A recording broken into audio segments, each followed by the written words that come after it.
Happy Friday, everybody. I'm Dr. Doug Mackaman, CEO of Sabatigo, the Regeneration Journey, and also CEO and founder of the sabbaticalguide.net. I'm joined today on this auspicious beginning of the weekend day by some fabulous friends who are experts and thought leaders whose work you surely have heard of, and if you've not, you're about to. I'd like you to meet Jen Fisher, who's here with us as Deloitte's head of wellness. An author who's published a brand new book that came out about a month ago and has had her on the front of mind for people globally as we get ready to re-enter a new world of work that's foreign to us. We're eager to hear from you, Jen. How are you doing, first of all, Jen? I'm doing great. Thank you. Okay, we're stoked to have you here. Then right beneath her on our screen is the amazing millennial whisperer herself, Gabrielle Boucher, another multi-times published author who is considered the whisperer of an entire generation. We are excited to have you talk to us about how vacation time and holiday time, Gabrielle, can take on a little bit of purpose. Are you ready for the task? I am ready. I was made for it. All right. Well, we're eager to hear from you. And we're probably going to fall quickly into calling you Gab because that's our natural back and forth, if that's okay. Of course.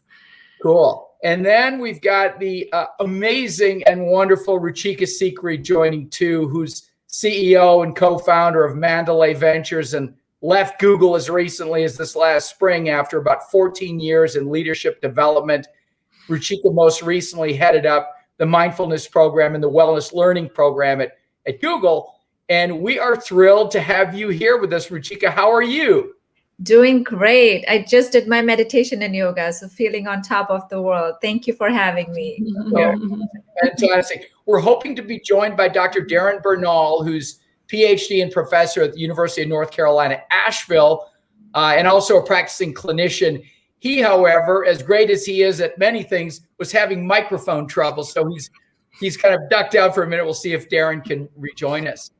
I'd like to dive right in, if we may, this morning, ladies, and hopefully gentlemen to join, and ask a question of Jen Fisher. Jen, we're all so excited about the brand new book that you just had come out about 6 weeks ago. And I know you've been on nonstop book talk. Can you tell us, as we're all considering our vacations and how we can make great time of reconnection and regeneration out of our time off, as somebody who's done a ton of work on how to keep workers motivated and fired up and leaders engaged, Jen, why do you think Americans are generally so poor at taking time away from work? Why are we the worst vacationers in the developed world, do you think? Yeah, I mean, I'm not sure that there is one answer to that. I think it's a confluence of many things. Certainly the always on, always connected society that we live in is a huge contributor to that. I think also workplace cultures where there is not a lot of trust or psychological safety and not a lot of celebration or reward, if you will, for behaviors other than working really, really, really hard, burning the midnight oil, always being on, always being responsive. And so I think there is just this sense and a feeling of, if I'm the person that takes vacation or disconnects during my vacation, somehow I will be viewed as, less committed to my work, less loyal to the organization. Things like that, which, all of those things, there are many stats and facts that we can put forward to say why that is the absolute wrong mindset to have. And it's just detrimental to who we are as individuals and our own personal well-being, but it's also detrimental to organizations. It's detrimental to the bottom line of an organization to have a workforce that is not taking the time off that they need. And so we really need to change the narrative around that and the behavior around that and start celebrating and rewarding those behaviors in the workplace so that people do feel more empowered and more comfortable. But that, that starts with leadership. I think leadership needs to start doing these things to show that it's okay to walk the talk. and to not be the leader like I used to be that said, you don't need to check your email when you're on vacation. But when I was on vacation, I checked email, right? And so really understanding that, like, okay, I'm telling you one thing, but I'm doing another. And so you're looking at me. And if you have aspirations to be in a leadership role like mine one day, you're saying, I hear you, but what I see you doing means that I need to do that if I want to get where you are.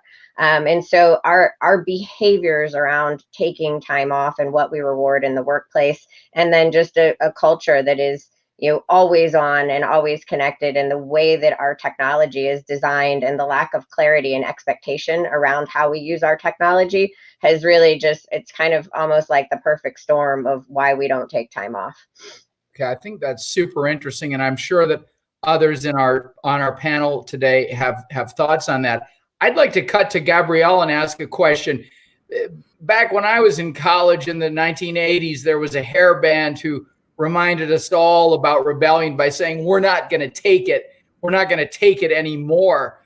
Gab, as the millennial in our mix, or at least the center place millennial and the expert on your generation, can you tell us what you think the millennial top talent employee is thinking when they look up at managers, the likes of whom Jen has just so eloquently described, and they see that kind of hero-based, nothing phases me work culture? Is your generation going to just repeat all the foils and follies of our generations, or do you guys have another path, Gab? And if so, tell us how to get down that path and teach us a little bit about that, if you'd be willing. Sure. Yeah. And I wholeheartedly agree with Jen. I mean, I am such a super fan of you now, because I couldn't agree more that I think that it's the don't do what I do, but do what I say. And it's that inconsistency that's causing my generation to not only not trust those in management and leadership, but not want to become managers and leaders ourselves. And so it's been really interesting over the last 5 years, as I've really dug deep into generational leadership theory, is what we found is that people who look like me under the age of 38 are not interested in C-suite positions. They're not interested in going up the corporate ladder. They're not interested in becoming a partner or an executive because of the real or perceived sacrifice of what this generation is having to put forward. It's the long hours. It's sacrificing times with friends or family. And my generation is actually rebelling against that leadership of an older generation, in particular our parents. So when you look at every generation either replicates or rebels how they were raised. And so you have to keep in mind that the millennial generation was raised by the hard-charging baby boomers who were raised, who were really making it in the 80s and 90s, where greed is good. And it was, can I get the house and the boat and the vacation home? And that was the status symbol. And so it's really changed the way even that millennials invest our time and our resources, where we don't necessarily need to own the vacation home or own the boat. We just need to have access to it. So having access versus ownership has changed the way that we even view our career. We don't need to own the leadership position. We want to have access to the leader itself. And so it's really changed the career trajectory of people who are in my age bracket, because now we are experiencing what many are calling the Great Resignation. Whereas before, you would have people who are frustrated at work leave your company and go across the street.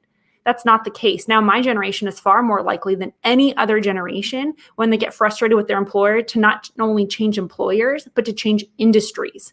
So that means that we're no longer maintaining that internal intelligence inside of companies and industries. And so we have traveling nurses leaving and getting into marketing, and we've got lawyers leaving and getting into real estate.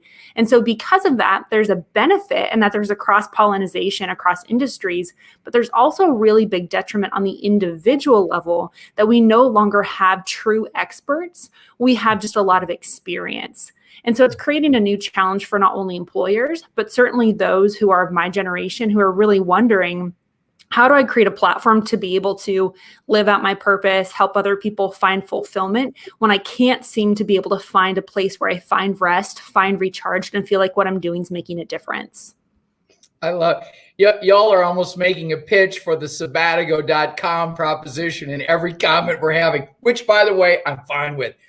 Ruchika, you are our resident expert on generation resignation. You led the charge yourself, leaving a company that most everybody in the world would, harm a family member to work at. After 14 plus years, you stepped away from Google.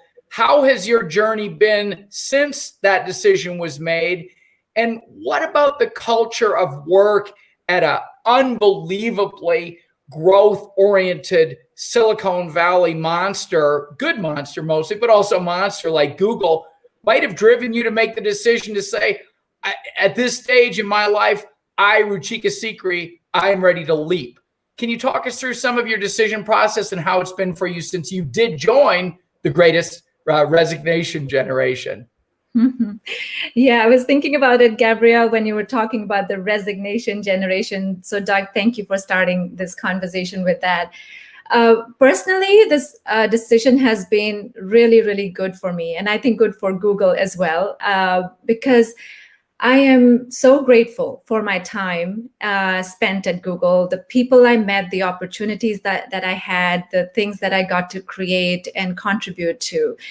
And it was time for me, Doug, to see what else is out there for me. It was a wonderful bubble to be in for a very long time. I'm grateful for it and feel hugely privileged. And I started getting the signal almost about a year ago, and I had very candid conversations about this with my manager, that the purpose of my life is to bring more mindfulness, compassion, and human connection into the world.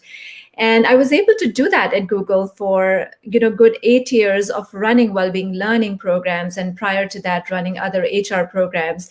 We created a community of 400 volunteers who are now holding the charter for leading meditations, inviting authors and speakers to come and give a talk on this topic, and also give classes. And I think my job there was done, and I have to know that, right? Like, I think a lot of times we dabble or get frustrated because we want to keep doing the same thing, and we don't look at what is our purpose calling us. Gabrielle, looking at you, that you're inviting us to do that. And to your question about, the culture, it was a very fast-paced growth company. I joined in 2006, and we pretty much doubled, which was going from like 5,000 to 10,000 employees back then within a year and a half. So I had my own challenges around well-being, and that's when I started scavenging for what are the resources available for me as a new mother and an employee at Google to manage my own well-being. I went to a resident doctor. We had all kinds of facilities at Google, with good cafes, doctors on site, everything. So I go to the doctor and she says, you should do more breathing practices. And I was like, okay, great. That sounds good. So I found a meditation group. There was no official program back then. And that's how my journey started. And there were a lot of great signs for at every level at Google, but we individually as an employee had to take ownership of our well-being as well, as much as the employer was able to provide us with the options. So I look at that well-being in organization and in fast-paced cultures, actually the ownership stands at 3 levels. One is with the organization. The second is with the leaders and managers, to Jen, to your point, like modeling the behaviors that you would like, so walking the talk, really, not just saying everyone should disconnect. And while we are sending emails, while we are on vacation, so the managers and leaders need to role model and make it a priority that well-being and taking vacations and really disconnect is important. And I would say last but not the least, the responsibility lies with us, Gabrielle, as you mentioned, as millennials, the newer generations, they don't, feel shy about it. I did. Like, when I would go on vacation, I would still send emails until I realized this was not healthy for my relationship, for me as a parent, and for my coworkers as well. So I felt like that self-introspection path and, doing, self-practices led me to a lot of insights, and eventually started helping my colleagues at Google in official role to bring more well-being to them as well. That's fantastic, Ruchika. I think we can now officially welcome our other expert in intentionality and mindfulness, Dr. Darren Bernal, to the show. Darren, we're glad you're here. I've known Darren for longer than I've known anyone else on the panel. He and I taught together at the University of West Florida, and we've also taught overseas. Darren's a professor of mindfulness and intentionality. Like, those things are his professional jam as a professor of psychology. And I've experienced many times coming into Darren's class that he creates this amazing energy of trust and engagement and sharing. And I've seen it all over the gardens of London and Paris and Berlin and elsewhere, where he does it with our students and our clients. So Darren, assuming your microphone is in fact working, I'd like to ask you a question germane to our big topic today on vacations. What do you think people are nervous about as they're packing up the cooler, or they're getting their boarding passes teed up for the first time in months and months and months? What are people nervous about as they're hitting the road right now to connect with family, friends, and tourist sites that have been off limits for a long time? What are you hearing in your practice, and what are you reading? Oh no, we can't hear. Try again. I'll see if there's anything I can do. I don't think there is. Darren, maybe if you want to take your headphones off, sometimes my earphones, it's off. Okay. Edit mic settings. Let me try that. Let's see, mic volume. It should all be good. I wonder if you try just plugging, if you have a remote mic, Darren, if you try unplugging it from your computer and just speaking right through the computer, see if that would work. Oh, shoot. All right. Well, darn it. We'll see if we can get, I felt like that was a good question too, y'all. Jeez. Now, he likes the question. Well, that's good. Let me shift it around, Jen, and then say to you, I'm really excited about the way you comport yourself in every Zoom call and in every situation. You know I'm a massive Jen Fisher fan. What I'm especially excited about today is something you led with when the two of us were just chatting during our warm-up before coming into the studio. You said that you are actually going on a technology-free retreat. And I want you to talk us through, what made you decide to go tech-free for your vacation coming up? What made you decide to call it a retreat, by the way, instead of a vacation? And how are you, the always busy and like super energy-filled Jen Fisher, feeling about putting your devices, on sleep for several days or even a week? How's all that going for you? So first of all, I'm a little nervous to be honest, but it's not just technology free. It's like no alcohol, no sugar, no caffeine, no meat. It's kind of like getting back to the basics of life, spending a ton of time in nature. So there's just a lot about it that speaks to me, right? But the two that I'm most afraid of are no technology and no caffeine. I won't lie. So, but I think it is, it's something that I've always wanted to do. And I struggle with technology usage, in particular over the past, 16, 17 months, where technology is in a lot of ways the only thing that we've had to keep ourselves connected with other people.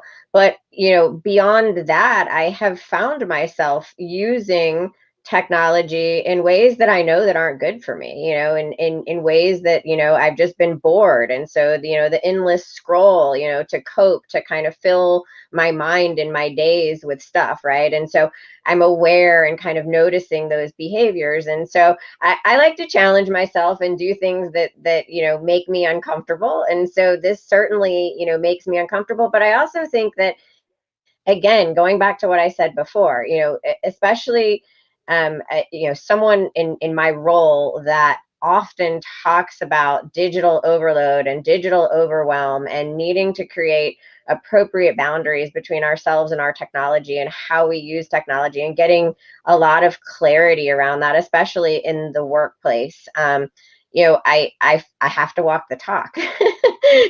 And so part of it is, I want to see if I can do it, and what changes it will prompt me to make in my life post the retreat. And it is actually a retreat. And so it's not like a vacation that I'm just going on and leaving my technology at home. It is a actual retreat where they don't allow technology. So even if I wanted to use it, they're not going to let me.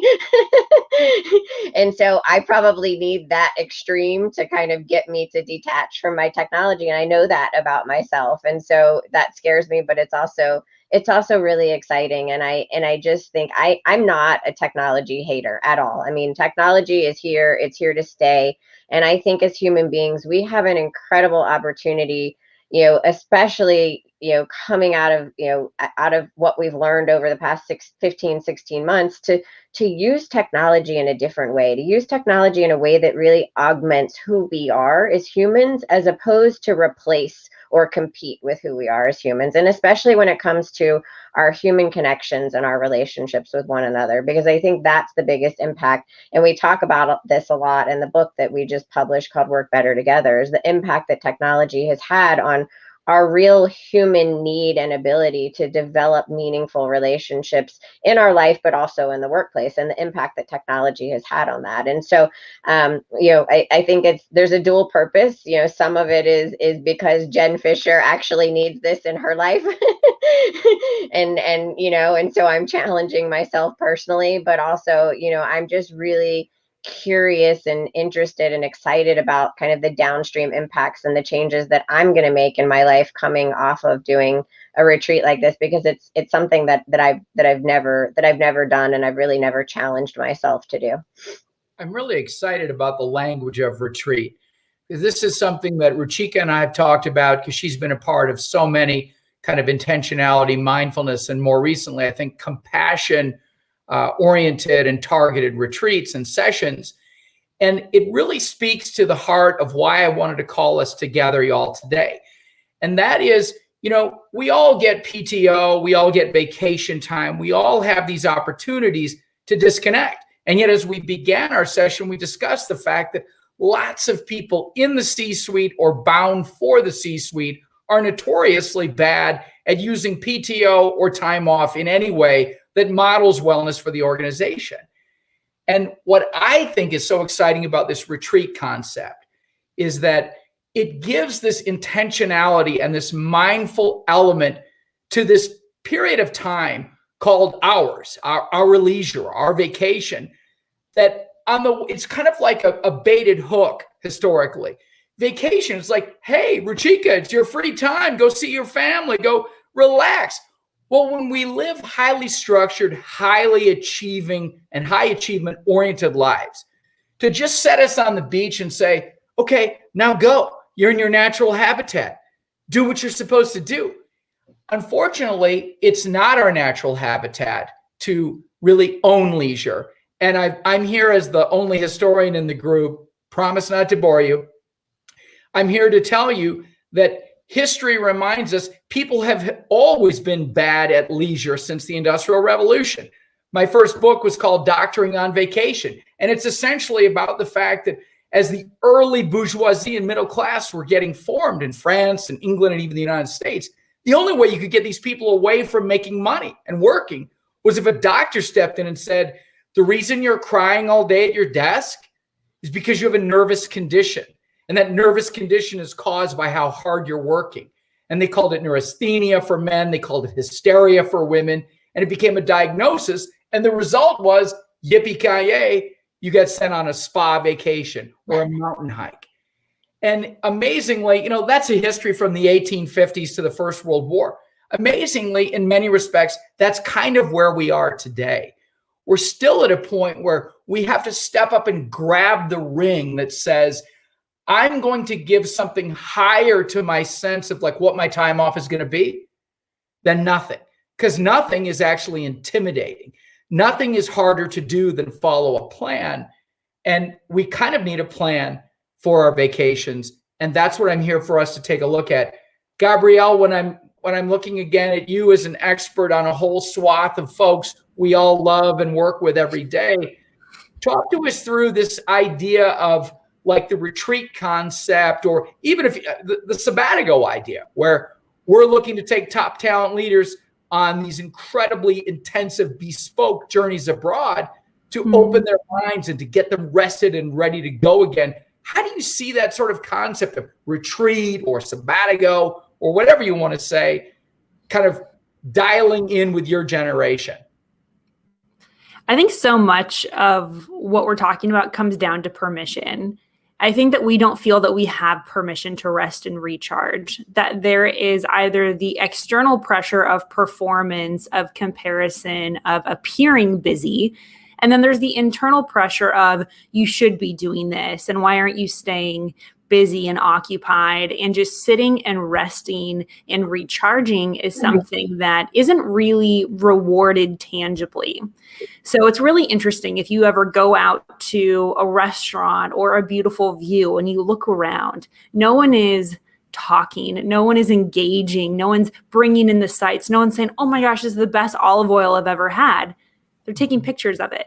They're sharing, they're tagging. And we live in a society that is the dopamine hit that we're charged by, not the internal joy, not the rest and relaxation. It's the posting and the reposting that really we as a generation, but I think broadly, because technology addiction isn't just a millennial issue, it's a human condition.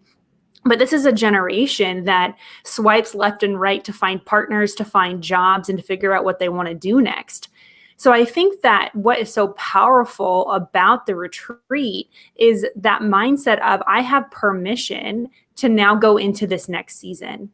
Because when you have permission, something really powerful actually happens in your brain where you have now given an actual disconnect. So like what Jen's talking about is even if, and she's going to kind of a controlled situation, right?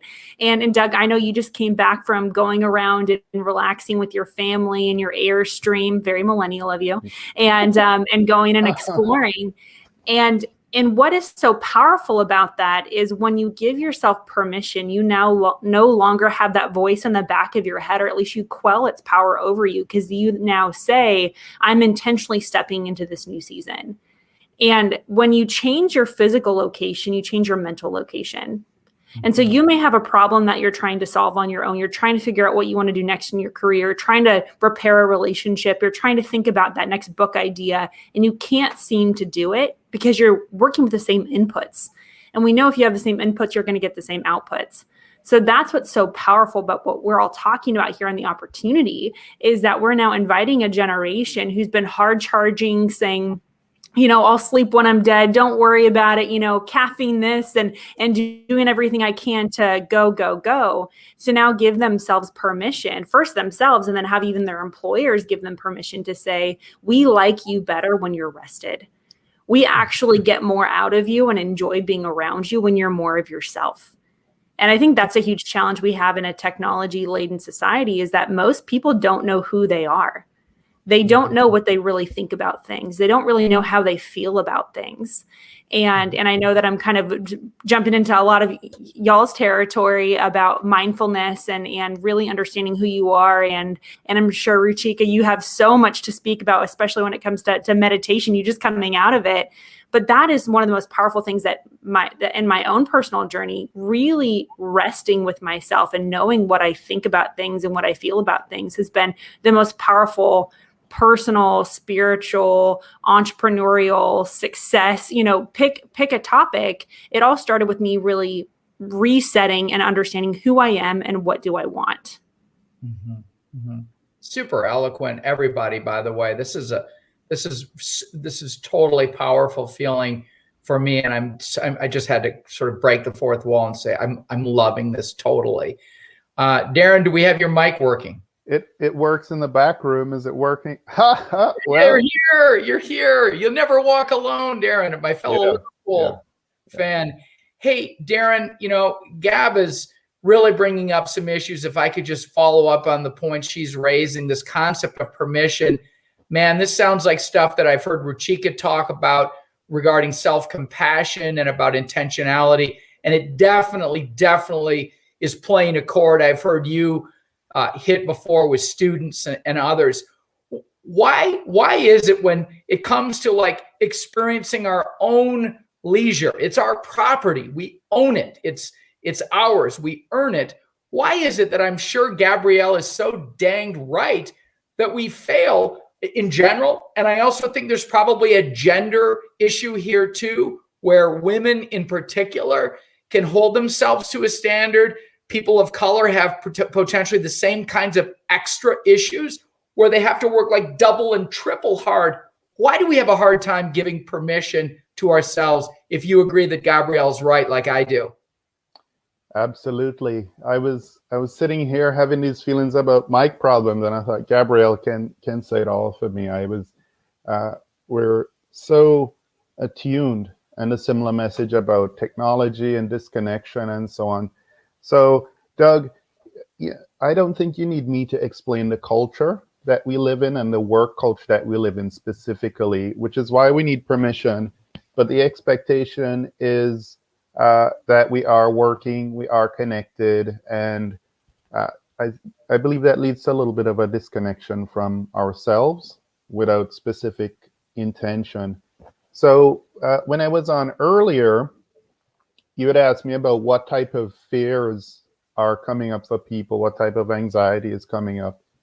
And I see a multi-level amount of fears coming from people, but perhaps the biggest one is the one about themselves. If I go, and I'm hearing this from some of us on the call, and I share it as well. If I go, will I really be able to be there the whole time, or will I be carrying all the work that I had before I got on the plane, all the relationship issues? When I land, it'll still be me, and what will I be able to really enjoy and set my intention and follow through? So there are lots of anxieties about travel in general, but the real one is within ourselves. So that's why I'm in tune with what Gabrielle is saying about intention and setting. I think it's quite powerful to shake us loose from the pattern that we have established in our, I would say, our working lives, but that's our whole life. It's always in the background there. This is so great, and this is calling me to just a moment that I wasn't thinking that we'd get to today, given our time constraint and such.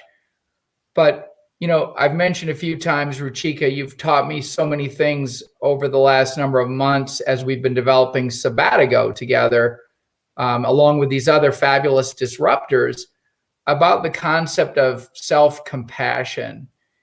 And I see you as such a kind of beacon. I know it's a practice, that it's not a result or a destination, it's a practice.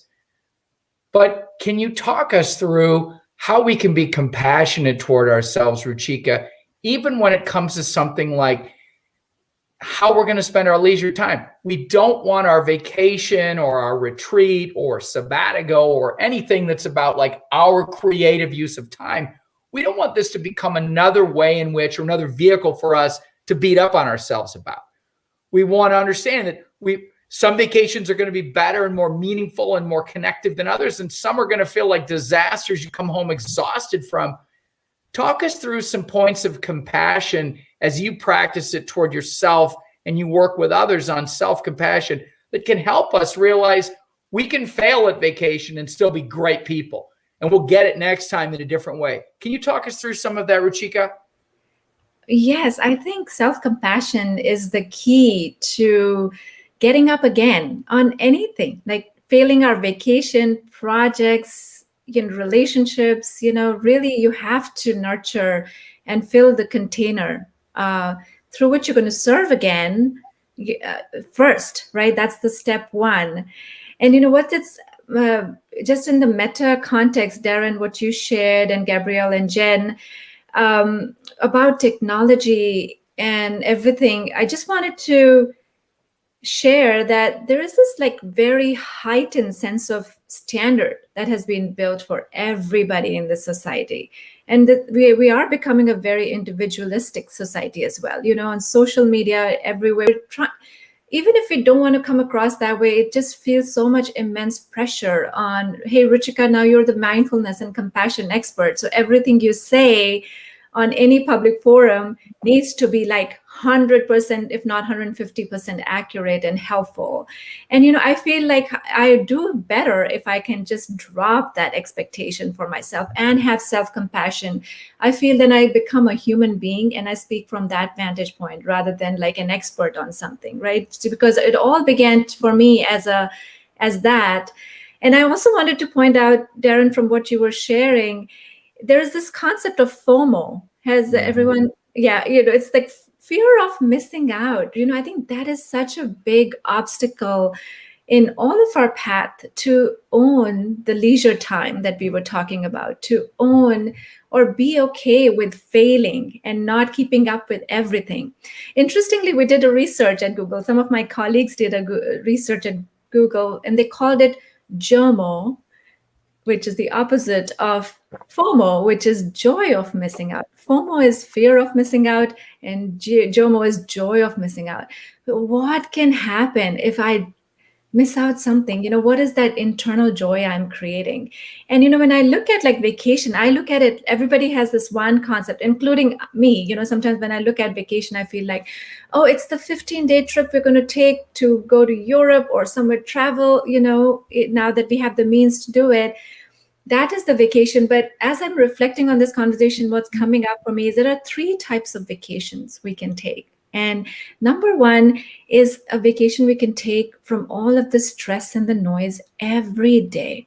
You could go for a little walk. You could sit and meditate. You could do a small stretch exercise or workout, or call a friend, who just nurtures you, nourishes you. And that's your vacation number 1. So I invite everyone to think about like, what feels like a vacation, the 5 to 10 minute vacation we can take every day.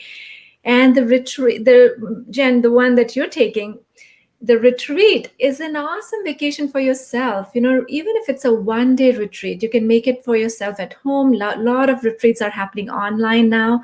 If you can, curate that for yourself, that's great. Or you could go for a 5-day retreat where there's no tech, lots of meditation, good food, good company, good conversations, or silence even, right? And then you silence everything. I've been on those kind of retreats, and I think that second vacation and the first vacation prepares me to take the ultimate vacation with my family.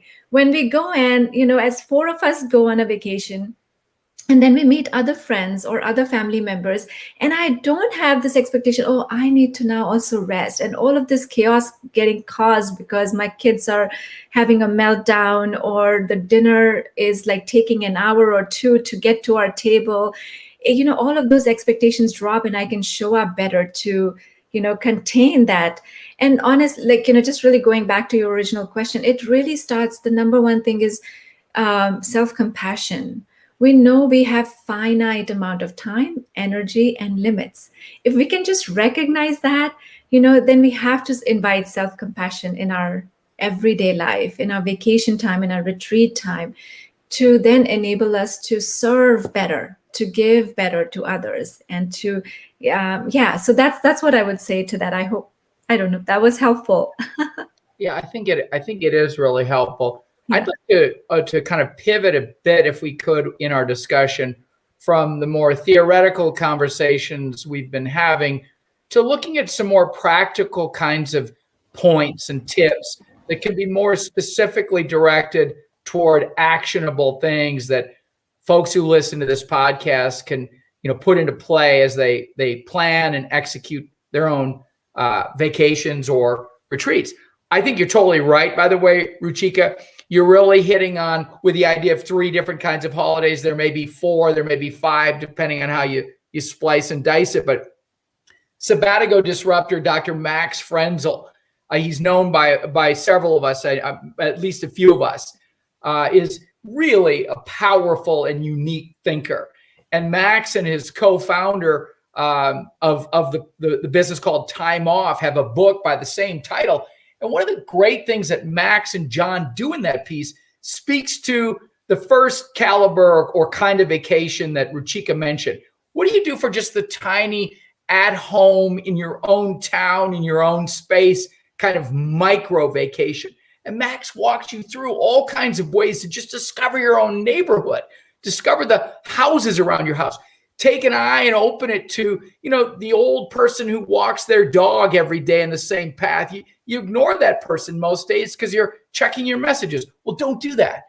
And Max's point about time off is that there's a nobility to leisure. And that from that nobility, something is conferred upon us. And it is something that is astonishing, it's beautiful, and it's not ephemeral. And by that, I mean, it doesn't just change you for that morning. It changes you for far longer. And it becomes an institutionalized, almost discipline-oriented practice. How can you remain open to the small things that are around you? So my first piece of hack advice, to use a millennial term, about vacations is take down some of the fantastic billboard about this is going to be it. This is going to be the greatest thing coming up these 2 weeks. And focus instead on how you ramp up, as Ruchika is so poignantly pointing out, to that big experience.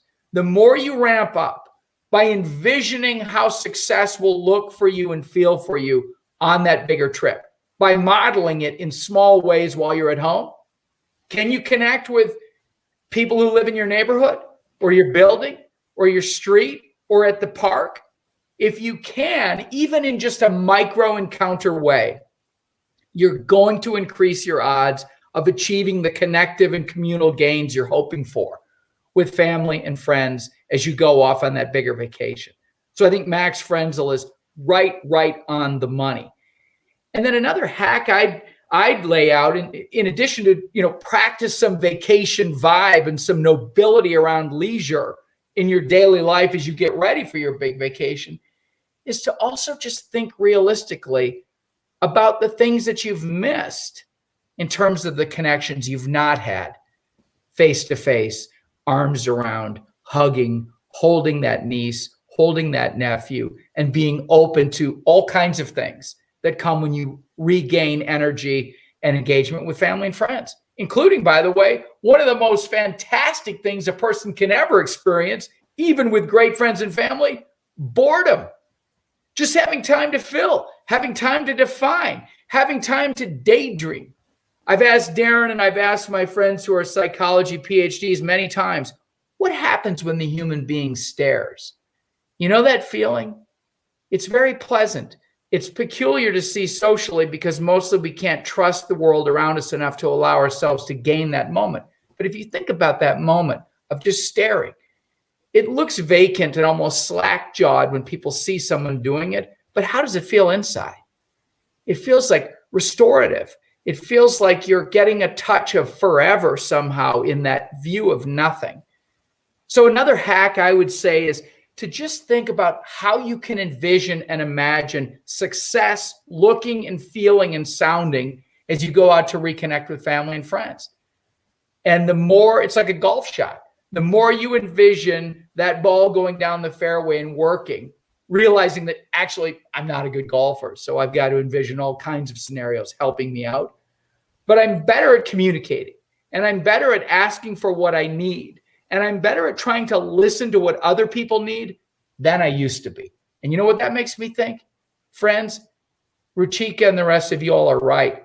These are practices, and practices mean that we're going to be better at things if we keep working on them. And they also mean that even when we're better at them, we're still going to be tin-eared at times. We're still going to be crabby at times. We're still going to be judgmental at times. And we're still going to shut up and seal ourselves off because even extroverts need to do that. And introverts certainly do. So those are a couple of my hacks pulling back from Dr. Max Frenzel's work and some other folks I've talked to a lot about sabbatical. One of my dearest friends on sabbatical is a Brit named Mark Randall. And Mark has been at the highest level of success as a global trader. I mean, this is huge money flowing back and forth from giant pits and wells of money. And Mark is a 30-plus year practitioner of mindfulness and intentionality. And it's what keeps him alive. It's what keeps his mind fit and what drives him. Mark never goes into a situation socially with friends or family without a plan, even if it's a plan just to make a plan. So that's my final piece for getting your vacation teed up and ready to go. Have a plan. Understand what success can look like. And then remember what Ruchika said about self-compassion. Mike Tyson is often quoted as saying, plans are great until you get hit in the mouth. Vacations will hit us in the mouth, friends. Am I right? There will be flat tires. The Airstream gray tank didn't drain. The kid the kids forgot their favorite stuffed animal back at the rest stop. I mean, all of these things literally have happened to me or to people I know. And yet, if we have a plan, it's a bit back to what Gab said about the resiliency piece, and Ruchika did as well. We can bounce back from these disappointments in life, on vacations, and elsewhere if we just think long game. Long game. What do we want out of these relationships? And what do we want out of the permission we need to grant ourselves to take this time, to hold this time, and to make this time special for us and the people around us? Gabrielle, I'm sure, I think you told me that you've got a holiday coming up, and you've got to be, as somebody who wrote her first book at age 17 and followed up with 5 blockbusters since, including one called The Purpose Factor.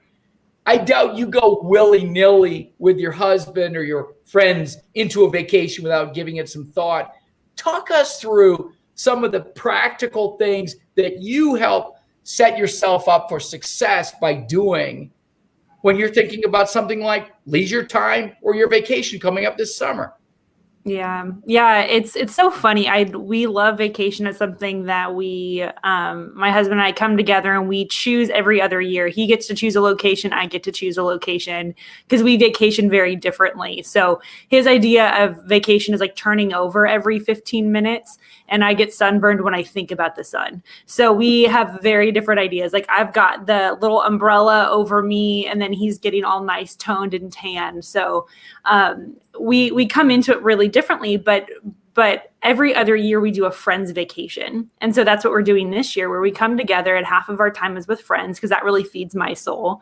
And then the other half is just him and I hanging out, and that's been really helpful. So the big thing that we have learned, and we've only been married about 5 years, but the big thing that we've learned is that we set expectations.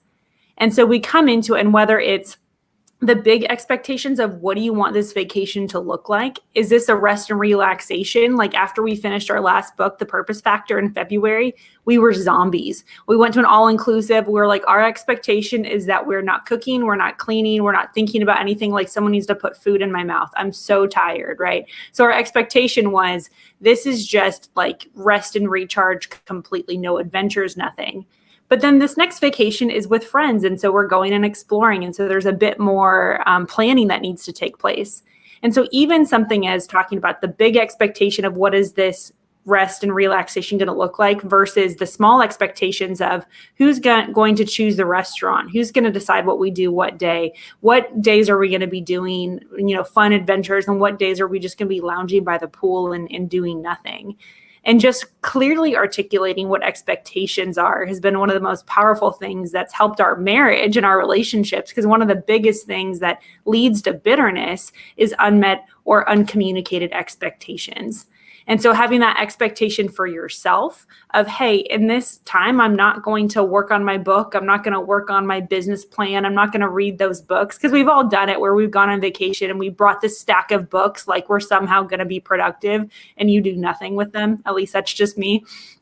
Giving yourself, again, back to that permission piece, to have an expectation even around, what do I want to learn? If I just got one thing out of this vacation, what's that one thing? And that one thing could just be a memory. That one thing could just be that you restore that relationship with that partner or that friend or that child. Or that one thing could be that you got to see the Eiffel Tower, whatever that big thing is for you.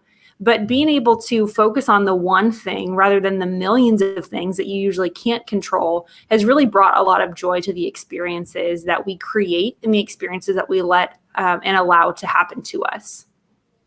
I think that's super powerful, as always, Gab. Piggybacking on what you're saying and also thinking back to where we began with Jen on this retreat concept. Darren, I've seen you work this magic with undergraduates abroad in major European cities who study and take your course in mindfulness. And what I've seen you do in the midst of like frenetic, busy cities like London and Paris, and these are places that, tourists flock to, and we're going to run Sabatigo in a couple of these cities. My question for you is this: do you have any tips on how, as our listeners and ourselves as we plan our vacations, how can we do some of what you teach your students to do with a mindfulness course, where there is a frenzied, frenetic city all around you, and you harness that energy to become almost like a backboard for what people can do sitting in those parks to dig in and channel into this mindful moment? Do you recommend that we try things like that on our own vacation, where we have pull-out times and we do a guided meditation? Talk us through some ideas that you'd have on how we can make our time off feel more meaningful for us and put things on pause a little bit, so maybe we reset the button a bit while we're taking our vacation. Yeah, I would invite you to imagine going on the best vacation of your life. You go, you see things you've always wanted to see, you do things you've always wanted to do, and everywhere you go, you take a little picture. You take out the camera, you take out the phone, you take a picture. Get back home, look at the pictures. Turns out there's a smudge on the lens. All the pictures, all the places you saw, there is something there clouding your memories, clouding your experience. And the work that I've been doing that you're referencing is trying to get us to clear our lens a little bit while we are there. Mm-hmm. So to make sure when we're at the Eiffel Tower, we're not worried about something back home. There's an old song that says, your body's here with me and the mind is on the other side of town. If you're at the Eiffel Tower and that's your one chance for this year, making sure that you're actually there. And you had mentioned staring. And when I think about staring, to stick with this camera metaphor, the lens opens all the way up to drink in everything in the environment. And when I have had the privilege of being in somebody's presence when they're experiencing awe, their eyes get really big and they're drinking in everything. This is such a profound experience for us. And the practices, the mindfulness practices, the intentionality that we use when we go helps us to drink in these emotions, to have a clear lens, to really be in front of the Mona Lisa, whatever it is. And we're talking hacks. That's my hack. Have a clear lens, try to leave the JOMO, the FOMO, everything, and just be able to take it in. And I believe that's been the most profound influence on the travels that we have done together, Doug, because it really makes the trip a trip, as opposed to being, I was about 85% in Paris that day, 15% somewhere else. So that's my hack. I think it's really important what you're saying, and I think finding ways to pull away and have your own adjustment, your own sense of wonder. A Sabatigo disruptor who we're so excited about all of y'all, but Dr. Natalie Nixon's fantastic recent book is called The Creativity Leap. And Natalie so brilliantly and eloquently in the book and in her TED Talks and elsewhere comes back to this concept of toggling between wonder, which is that awesome passion, inspirational energy we all chase and we all love, and its other toolkit amigo, which is rigor. And that's the discipline, and that's the practice, and that's the 10,000 hours of Malcolm Gladwell. That's just like, you have to do the work or you will never get there piece. And I think some of that is right there in the vacation, where you want to be able to take your experience and plan for some times that are unblocked, like your calendar should be every day. And you take those times to, whether it's go to the beach by yourself or get up earlier than you normally do in the morning, or simply look closely at the architecture and the smells of the food and the streets you're walking on, and really have that moment of feeling elsewhere. One of you so powerfully said, when we change our environment, I think it was you, Gab, when we change our environment, we take in new stimuli. Picasso didn't leave Spain because he didn't like Spain. He left it to take in the new stimuli of moving to France and living in Paris for most of his creative life. Van Gogh did the same thing, leaving the Netherlands and going to France. So we all have those opportunities to open ourselves to new energy, to new stimuli, to new excitement. The question is, can we do that when we're on holidays and we've got expectations of family and friends all around us? And I think what Darren is doing and what others of you have pointed to is we need to give ourselves permission to step away, to climb off the bus, and to take some time. Because, some of the magic that happens when you're in that time by yourself, you may find yourself moved to tears, as Darren and I have both been on our experiences teaching and mentoring people abroad, because it's that awesome. And because the sharing is that intense, and because you see that amazing eye-opening moment for people. And if you don't pull yourself out of the role of being the cruise director of your own vacation, the one who's pumping up the jam, the hype man of your own vacation the whole time, that's the reason why there are some funerals you attend, you don't do a eulogy, even if you're a good speaker. And why is that? Because you have to be there being held up by the other people around you. And that's where I think we can find magic in our own vacations and our own leisure this summer. If we realize the power of connection and the power of experiencing the excitement of all this together is awesome. But there's time for selfishness and there's time for regeneration as a solo project. And I'm inviting our listeners to consider that seriously. Our holidays and our long weekends, it's Friday today, are all still in front of us. We have a lot of summer ahead. Let's not give up, people. Even as the planet burns and all kinds of terrible things are happening, we have mission critical as human beings that we've had to put off because of the coronavirus for a long time. So I do hope we make those connections. I do hope we have that intentionality. And I do hope we understand that even if we don't get it right all the time on our holidays coming up now, as long as we're trying and practicing, we're likely to get some of the things right, and it's going to help restore us and regenerate us. I want to ask some final words out of our participants, and then we'll wrap up. I want to say, I really have loved this time with you, with all of you. I feel you're just incredible thought leaders for very legitimate reasons. And I'm so delighted, by the way, that I've got allyship from all of you in various ways on Sabatigo. Jen, let's start with you. Any thoughts as we're parting? We're about to send our listeners off on their weekend and probably their vacations coming up. Any parting thoughts or wisdoms or hacks you'd like to send?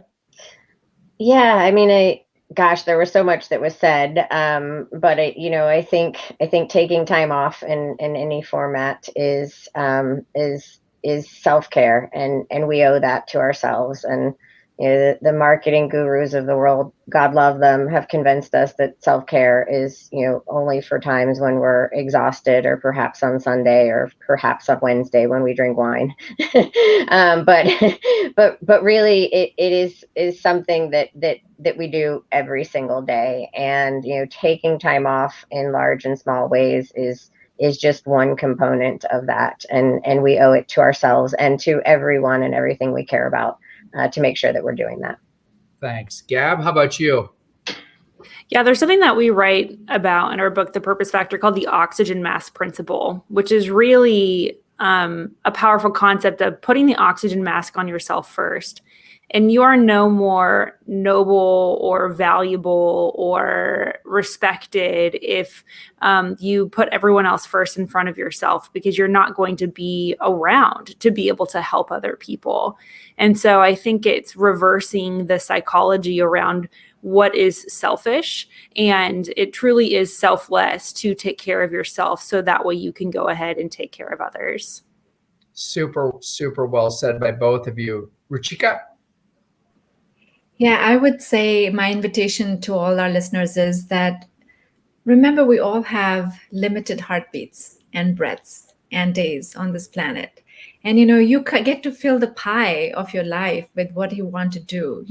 if work is taking up like 80% of your time, then we're not living a full life, really. So have that audacity, give yourself permission to take the leisure time and, make room to be present with your vacation, and every day on retreats and when you go out and have a really amazing experience. Thank you. Dr. Bernal. Great tips. If we could take away even 20-30% of all the good knowledge that was shared, I think we're in a good place.